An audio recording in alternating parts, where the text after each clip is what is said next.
அப்படியா? எனக்கு போட்டு விட்டாங்க, எனக்கு தெரியாது. ஆ இல்லை இல்லை, அது நான் ஓப்பனாக சொல்கிறேன். என்னென்னா இப்போ வந்து ஃபார் எக்ஸாம்பிள் நமக்கு இந்தியாவில் வந்து ஒரு இந்த ரெவல்யூஷன் நடந்ததுல்ல, மொபைல் ரெவல்யூஷன் ஒன்று நடந்தது ரீசெண்டாக, ஒரு 4-5 இயர்ஸ் இருக்குமா. திடீர்னு வந்து ஒரு புது ஆப்ரேட்டர் வந்து வேறு ஒரு ஸ்பேஸில் வந்ததுக்கப்புறம், டேய் நாங்கள் 1 GB கார்டை எவ்வளோ ரூபா கொடுத்தோம் அப்படின்ற மாதிரி ஆச்சு.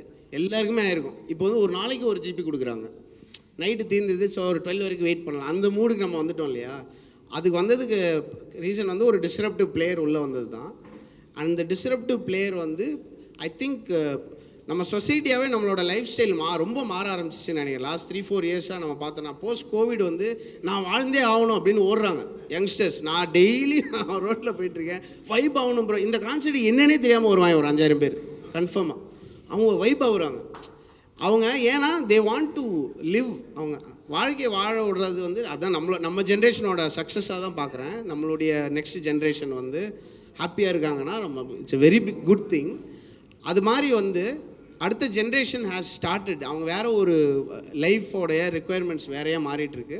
அப்போது ஒரு டிஸ்ரப்டிவ் ஃபோர்ஸ் வந்துச்சு அப்படின்னா கண்டிப்பாக திருப்பி ஒரு கரெக்ஷன் நடக்கும் எல்லா சைட்லேயும். இவங்க மட்டும்தான் அதை பண்ணுவாங்கன்றது இல்லை, எல்லாருமே அதில் லேர்ன் பண்ணி பண்ணுவாங்க.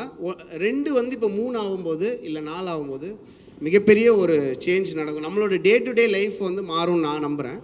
அண்ட் லாங் டேர்மில் வந்து அவங்க கரெக்டாக பண்ணாங்களா இல்லையான்றது இன்னொரு 4 இயர்ஸில் தெரிஞ்சிடும் யாராக இருந்தாலும் சரி. அண்டு விஜய் சாருக்கு வந்து லைக் மோஸ்ட் ஹாப்பி நான். என்ன பர்சனலாக ஒருத்தவங்க எப்படி இருக்காங்களோ அதை வச்சு நம்ம சில விஷயங்கள் கேஜ் பண்ணலாம்.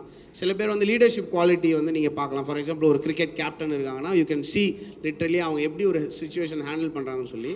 பர்சனலாக எனக்கு வந்து விஜய் சார் ரொம்ப நல்லா தெரியும். ஸோ அந்த இதுலேருந்து பார்க்கும்போது I think if the honesty that he has personally is going to reflect on his politics, it will be very good for us. நம்மலாம் ரொம்ப சந்தோஷமாக இருக்கக்கூடியது. And it will propagate into other parties ஆல்சோன்னு நினைக்கிறேன். Lovely. Thank you so much. ஊடக நண்பர்களே, வருகை தந்ததுக்கு நன்றி. செய்திகளை உடனுக்குடன் தெரிந்து கொள்ள உடனே சப்ஸ்கிரைப் பண்ணுங்க.